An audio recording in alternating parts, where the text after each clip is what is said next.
Bien, bonjour à toutes et tous.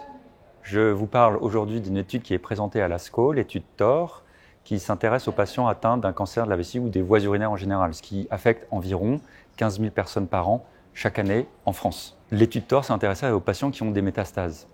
Ces patients habituellement sont traités par chimiothérapie et immunothérapie. Et lorsque ces deux traitements ne sont pas suffisamment efficaces, il y a différentes options.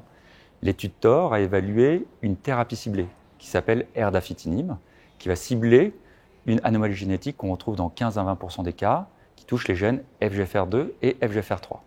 Dans l'étude THOR, on comparait l'erdafitinib à un traitement classique de chimiothérapie. Dans cette étude, 266 patients ont été inclus, la moitié ont reçu l'erdafitinib, la moitié avec la chimiothérapie.